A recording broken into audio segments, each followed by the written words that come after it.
want to start today by taking you into a room. It's not a big room, and it's not a dramatic room, really. It's more like a family room. There's a couch in there, there's a couple relaxing chairs in there, a coffee table, a couple end tables, some soft light. And in that room, I'm sitting on the couch, and in the two chairs are the director and the director of finance. And they're telling me that my department is closing, that the funding that we had for it is all gone. And then they tell me that I have 6 weeks left to wrap up everything and close down the department. And I laughed. It wasn't a polite laugh. It wasn't a nervous, what do I say in this moment laugh. It was a real laugh. It was settled, almost relieved. And she looked at me and she said she was surprised that I was taking it so well. And I told her the truth. I said, I'm in the pocket. I'm in this flow. And I had a feeling something like this was coming. And I think the universe is trying to tell me something that I'm willing to listen to. She didn't quite know what to do with that. And honestly, I'm not sure that I fully did either, but I meant every word of it. That moment, that laugh in that room, ended up being the beginning of one of the most clarifying, instructive, meaningful years of my life. Hey, welcome to the Building What Matters podcast. I'm Tobias Neal. I'm an executive director of NEMSAS Recovery Center. I'm a writer, I'm a speaker, and someone who has spent a lot of years at the intersection of recovery, faith deconstruction, and what it actually means to lead with your whole self intact. If you're here, this podcast lives inside of a bigger framework that I've been building called, you guessed it, Building What Matters. It's organized around 3 pillars: lead aligned, live parallel, and build what matters. Today's episode is one I've been sitting with for a while. It started as a reflection piece that I put on my Substack, and then it turned into something more personal than I expected. And I thought, let's bring it here in audio, where some things land differently when you just talk them through. So that's what I want to do today. No guests, just me, and a story I think a lot of you are going to see yourselves in. Let me give you a little context before I go further. For the last several years, I worked in recovery support. I was embedded in the recovery community in Northern Michigan, not as a clinic employee exactly, but alongside of one. I ran the peer supports department out of NEMSAS Recovery Center, but we existed in a different world relationally. We were out in the community. We knew people. We worked with recovery coaches. We trained one of the largest volunteer network of recovery coaches in Northern Michigan. And I love that work deeply. But before that, before recovery work found me, I spent nearly 2 decades in the ministry. Recovery wasn't a career path for me. It was personal, and it still is. So when the federal government pulled the funding that we were using for our recovery supports department, and I was told it was closing, there was real grief in that for me. And I think that it's been a year now since that happened. And, it wasn't just this job transition for me. It was the potential loss of something that I had really poured myself into. I poured myself into the recovery community, and I genuinely loved it. And they loved me back. There was a trust built there. There was relationships built there, and I didn't want to let go of that easily. But there I was sitting in that room, just laughing that laugh. I was already feeling before that a pull towards something else. And that pull, what I realize now, was towards my own voice. It was towards a platform where I could take everything that I had lived, the ministry, the deconstruction, the recovery work, the personal cost of all of it, and put it into the world in a way that might actually help people. And that's where From Bitter to Better came from. And some of my listeners came from the Bitter to Better platform that I spoke from. They followed my newsletters, my writings there. And so for those of you who found me through that, hey, you know the origin already. But for those of you who are newer, From Bitter to Better was the platform I started building in the wake of that closing. It was rooted in my own story. It was aimed at people navigating loss, deconstruction, recovery, and the long work of becoming who you really are. And I was just getting my footing in that. I was just starting to feel the shape of what that was going to become, and I was just getting ready to launch and put myself out into the recovery community as an advocate, an ally, a speaker, a support. And then the director of NEMSAS asked me a question. They asked me to step in as interim director because she was resigning. And I laughed again because of course, that's what's going to happen next. Just as I'm getting ready to launch my own thing, just as I'm finding my footing, just as I have the courage to step out on my own and put myself out there and put my voice out there, this comes up. But I sat with it, and the more I sat with it, the more something in me recognized it. Not as a detour, but as a continuation. I love NEMSAS Recovery Center. I love the culture that we had worked to build. And I had spent years watching from close proximity from the outside in vantage point that peer work gives you. And I knew something that maybe not everybody inside that organization fully saw yet. There was a gap there, and it was a real one. And it was the gap between the recovery community that peer supports had helped develop and build and sustain and what NEMSAS Recovery Center itself was doing day to day. NEMSAS was functioning more like a clinic than a recovery center. And I think it's important that we feel the weight of what that distinction is. A clinic treats, a recovery center belongs. And I spent some years in that belonging part. I understood what it was from the ground up. I worked with people that were rooted in the recovery community. I stood on the shoulders of giants in the recovering community that built multiple pathways here in Northern Michigan and popularized and that implemented recovery coaching into our community that it's now so ingrained and popularized. And after being a part of all that, I realized that slowly, everything that in my background that had been there was quietly preparing me to bridge the gap that I was seeing between the peer supports work and NEMSAS Recovery Center as well. Everything, the ministry, the deconstruction that I've gone through, the personal story that I had with substance use disorder and how it affected my family and my ministry, the personal work, the peer work, the leadership experience I had accumulated across different roles and different contexts, even the platform that I was beginning to build, to launch, to help support the recovery community. All of it pointed back to this moment. So I said yes. And then the internship became permanent and the year began. I've been telling you a story, trying to, but I also want to give you something to take with you, something that I'm hoping that you can actually use. So the framework that I keep coming back to and that I mentioned at the beginning, the lead aligned, live parallel, build what matters. I didn't develop that overnight. I didn't read it in a book. It came out of lived experience, including this past year, especially in this last year. And I want to walk you through what each of those pillars actually looks like in practice because I think you'll recognize them, maybe in your own life, maybe in your own work. Leading aligned means making decisions from the inside out. It sounds simple. It's not simple. It means that when you're under pressure, financial pressure, staffing pressure, board pressure, community pressure, your decisions still reflect your actual values, not the values you perform for an audience, not the values you default to because they're easier, your actual values. And here's what that looked like a little bit for me this year. There were moments, more than a few, where the easiest path was to manage appearance, to say the right things in the right rooms and hope the hard stuff sorted itself out. And I've watched leaders do that. I've done it myself, especially in my early seasons as a leader and in my own life, when I was certainly less grounded than I am now. But this year I kept coming back to one question. What does it look like if we actually lead from what we believe? And that core question cost me sometimes. Leading aligned is slower. It's definitely more uncomfortable. It requires you to say true things in rooms where people would genuinely prefer comfortable things.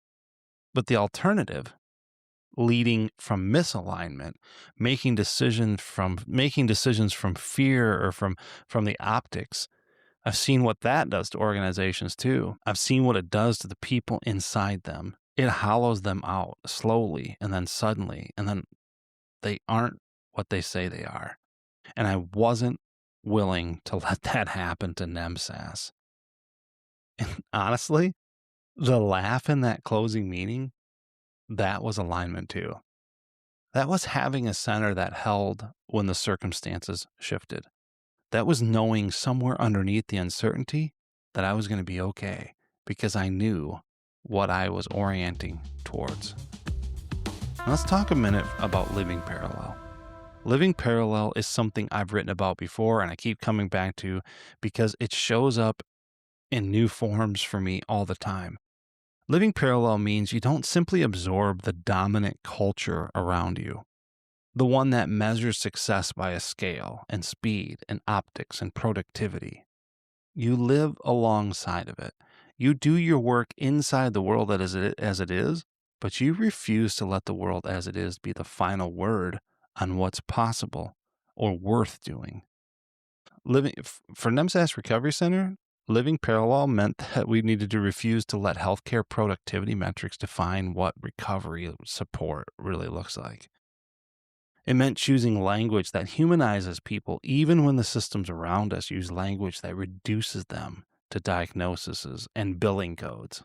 Oh, the billing codes. And so for me personally this year, it meant holding Bitter to Better and working at NEMSAS in the same hands without letting one cancel out the other.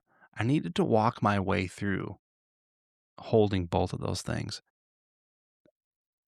Some people, and I will say this with grace because I understand the confusion, some people wondered whether building a personal platform while stepping into an executive leadership role was contradictory or at least complicated.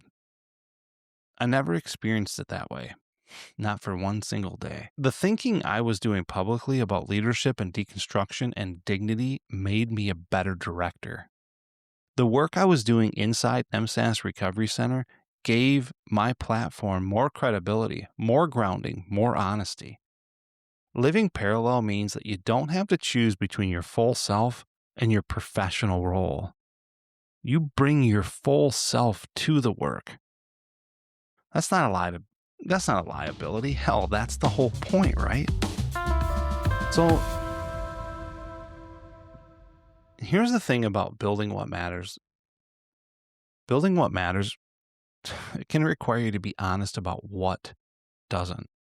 This year involved a lot of stripping away for me. Structures that weren't serving the mission, language that sounded good but didn't actually mean anything. Programs that existed because they had always existed, not because they were still the right fit for where we were going and who we were. That kind of honesty is hard on an organization. I felt that weight as my team carried it. I know how hard that is to carry and to do, but doing things the right way are hard sometimes. And it's hard because organizations have memories. They have ego, just like people do. Things accumulate meaning just by lasting. Letting go of those things sometimes can feel like betrayal, even when holding on might actually be the betrayal. Building what matters isn't just construction. It can also be demolition. It's looking at what you've inherited and asking, honestly, without sentimentality, does this deserve to continue or does it need to be reimagined? And we ask that about peer supports this year. We ask that about so many different things as an organization. And instead of just mourning what we lost, we started designing something new. We are working on a new project, a new way to help people find their voice, understand their story, and move from surviving to becoming. And I'm excited to unveil that. And I almost said what it was right here during this podcast time, but I have to hold back for a little bit. This idea of helping people find their voice and understanding their story and being able to share that instead of just surviving, that matters to me deeply because stigma lives in silence. And silence is what you get when organizations focus only on crisis and not really on cultivation. It's betting on people's capacity to be what they're meant to be. It's betting on people's capacity to become whole and not just their need to be stabilized. So let me bring this home. This year has taught me that the frameworks that I believe in aren't just good ideas. They work. That laugh in that closing meeting That was alignment. That was a center that held for me. That was me being in the pocket. Holding from bitter to better and NEMSAS together without letting one swallow the other, that was living parallel for me. That was trusting that my whole self was an asset. Walking into a recovery center that had drifted towards being a clinic and asking what it would take to close that gap, that was building what matters. That was choosing the harder, truer direction. And I don't say any of this to make the year sound cleaner than it was. It was hard.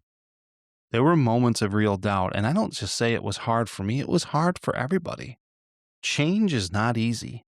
Learning to be what you are and who you should be, and learning to live from your values as an organization and reshaping those things to move into the future and rolling with the punches, if you will, and opening yourself up to change and to supporting that change, that can be so hard. I appreciate so much our team's ability to live this out in their own ways. You know, we've developed a few sayings around MSAS, and one of them is that that everything we do comes from a good place. And coupled with that is that everybody loves differently. It looks differently sometimes, and that's okay. The important thing is that we're coming from that good place and doing that good work. So it was hard.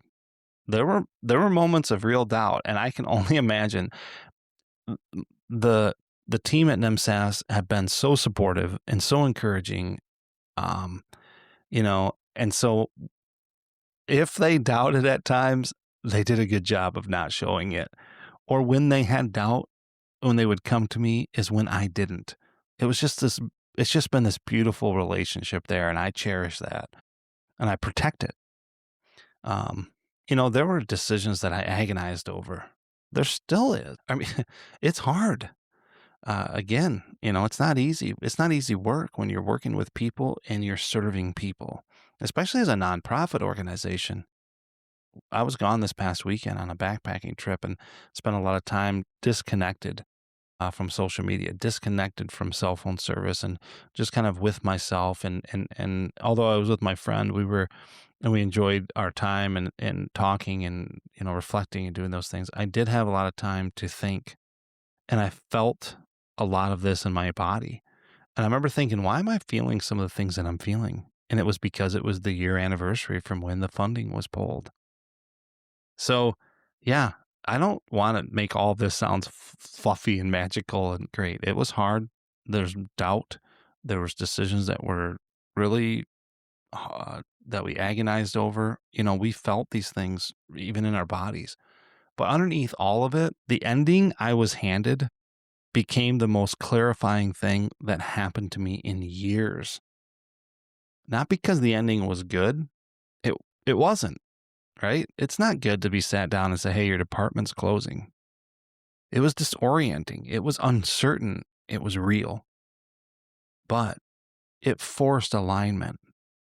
And I was at a place in my life where I was healed and secure and able to see that and accept that alignment that was brought right into it. And I wanted to walk with it. It stripped away the comfortable ambiguity of just continuing, and it asked me to decide with intention and inertia what I actually wanted to build and who I actually want to be. And I'm living that out. And sometimes that question is still open for me. I think it always will be. It's just my personality. It's just who I am. But I'm more sure of that answer than I ever have been. Before I let you go, a few things. First, if this episode landed for you, I want you to think about one leader in your life who needs to hear it. Not a vague sharing into the void, one specific person, a friend who's navigating a transition. Maybe it's a coworker who's leading under pressure, someone who is in their own version of that closing meeting and doesn't know how to laugh. Send this to them personally. Share it with them, with a note even. This kind of thing matters more than the algorithms.